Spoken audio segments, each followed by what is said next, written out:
Alright, let's talk about something a lot of women with ADHD deal with, but rarely get enough answers about: how hormones can make ADHD symptoms so much worse.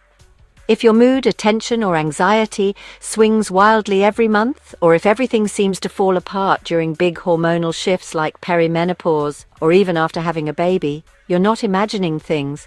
The science backs you up. Here's what's going on.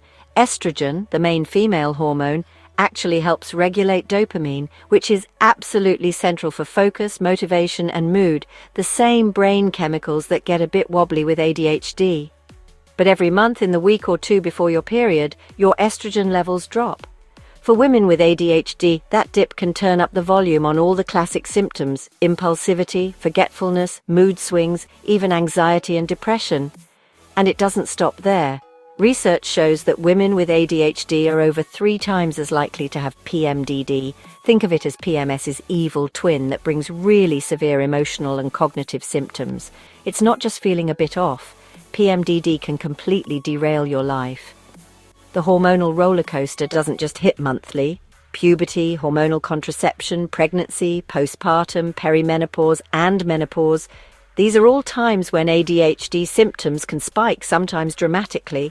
That's because every major hormonal shift shakes up your dopamine levels, making focus and emotional regulation even more challenging. Here's the frustrating bit. ADHD evaluations for women often ignore hormones. If you get tested when your estrogen is high, your symptoms might seem mild, and you could even be misdiagnosed. PMDD is underdiagnosed too, partly because not enough people are looking for the overlap with ADHD. So what can you do? First, track your symptoms alongside your cycle.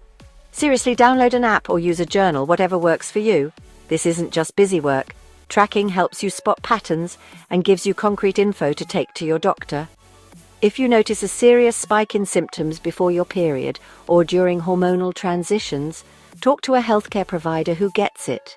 They might suggest adjusting your ADHD meds during the roughest weeks or exploring hormone therapies. Although, fair warning, research on what works best is still catching up. Self-care isn't just a cliche here. Prioritize sleep, because insomnia is way more common in women juggling both ADHD and PMDD. Learn stress reduction techniques, especially as you approach your period. And if you're also managing depression or anxiety, get support. These conditions feed off hormonal sensitivity, so treating them can help manage your ADHD too. Most importantly, remember you're not alone, and you're not making this up. The science is on your side, even if the research still has a long way to go. Track your symptoms, advocate for better care, and don't be afraid to ask for what you need. You deserve support every day of the month. If this video helped you, please subscribe for more content like this, and share your own experiences in the comments below. Your story could help someone else feel less alone. And if you're struggling, don't hesitate to reach out to a healthcare professional for support. We're all in this together.